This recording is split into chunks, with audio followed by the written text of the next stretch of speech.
So, dyan susuot sir yung tubig. Dyan sumusuot yung tubig patungo doon sa likod nitong headlight, kaya napupundi, nababasa yung sakit itong porsyon na to pag malakas na yung tubig na ulan. To, dyan pumapasok pati dito.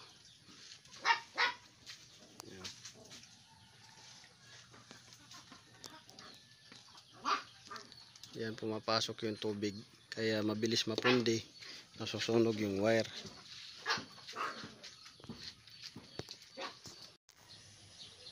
So ngayon guys, i-check natin tong fan kung gagana, kasi kadalasan to pagka maulan, pag nabasa, pumapalya or minsan nasusunog talaga. So check natin rekta yung fan. Itong wire na to galing to sa battery.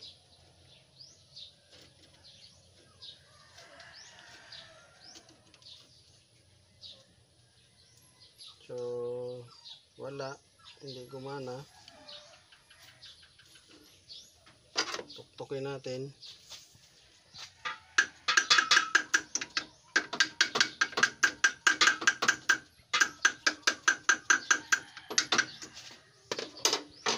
Tuktukin natin. So paganahin natin ulit.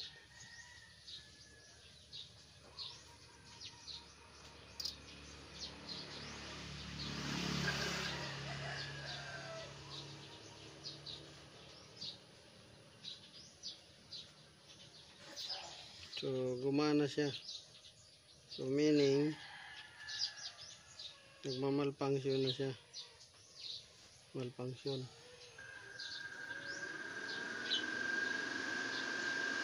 So gumana siya. Tinuktok natin.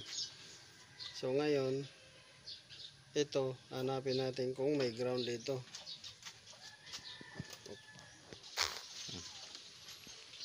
So check natin dito. Okay na? Check natin dito kung may supply din siya na ground nito. O ito.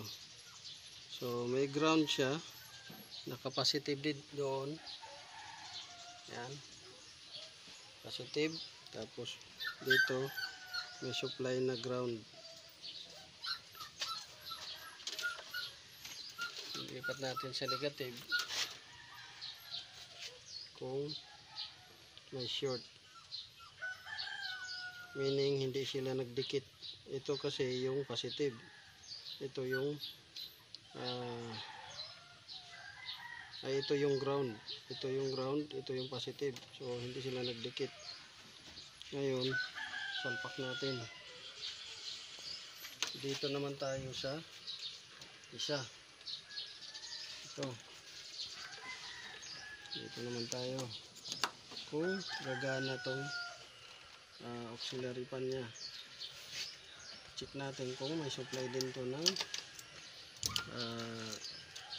ground natin, kung may ground. So may ground siya.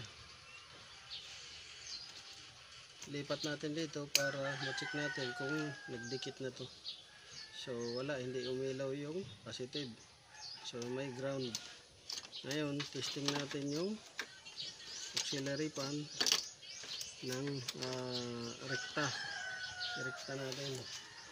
So kuha tayo ng wire ulit.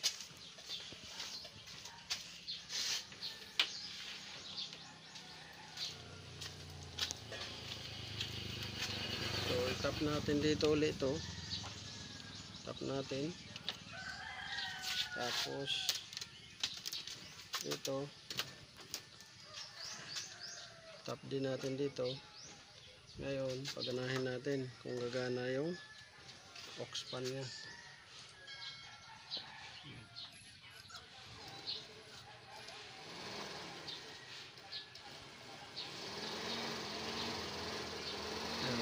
Gumana. Pero papalya-palya yung pagana. Minsan hindi gumagana.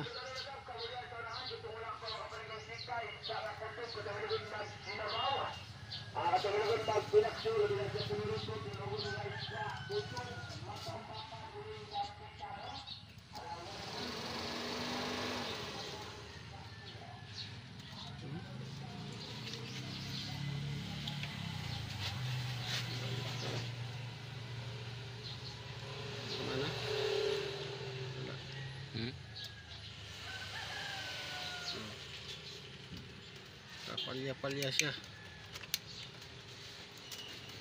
So gumagana, kaya lang pumapalya. Ayun. Ngayon hanapin natin yung leak. So gumagana naman na to siya, kaso pumapalya pag nababasa siguro ng ulan. So dito i-check natin yung headlight nito dahil hindi daw minsan umiilaw. So pagka tag-ulan, ang nagiging issue guys ay short circuit. Nababasa yung wire, nababasa yung socket. So minsan yung bulb nababasa. So nababasa yung bulb, mapupundi. Nababasa yung socket, napupundi rin. At nalulusaw yung connector. So dahil sa ulan. So check natin dito kung tama ba yung hinala natin. So ayan, diba, nasunog. Ayan, sunog siya. So yan yung problema pagka nabasa ng ulan to at nag-contact na sila tatlo. Mabilis uminit yung wire, mabilis din uminit yung contact niya, yung pin, hanggang sa iinit yung casing, housing, hanggang sa malusaw. Kagaya nito, yan, yan, kagaya niyan. So pinalitan na to ng bago, original na socket, pero na lusaw pa rin kasi nababasa ng ulan, nabasa siya ng ulan. So ngayon ilagay muna natin yan dyan sa baba. Dito kasi yan papasok yung ulan. Pag malakas yung ulan, masalubong mo dito, papasok hanggang sa mababasa na yung wiring. Minsan naman dito lulusot.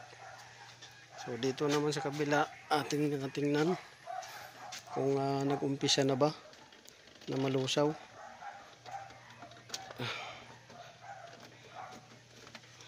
Yun, nag-umpisa na rin siya.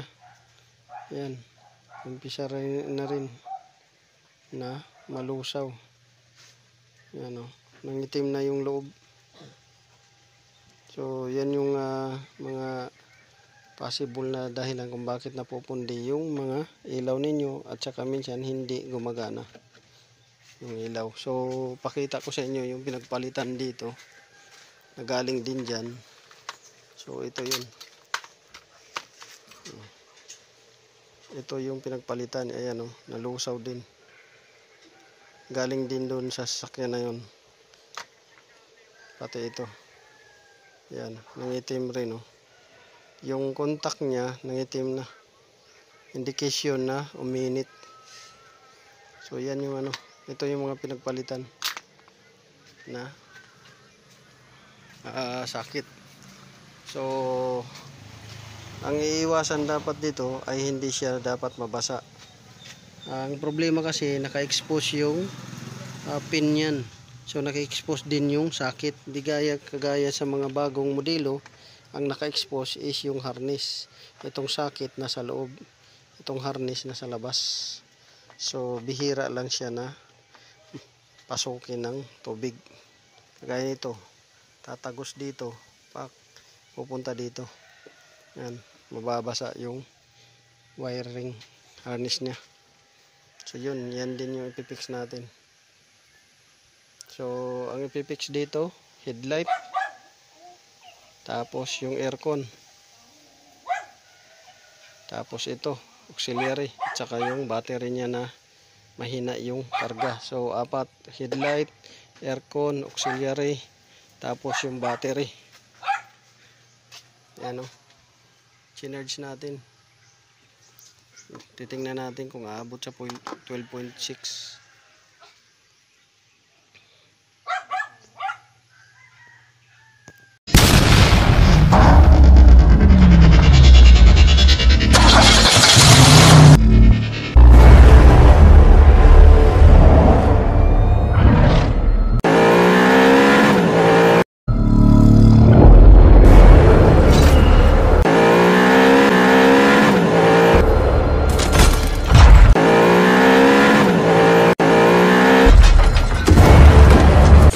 make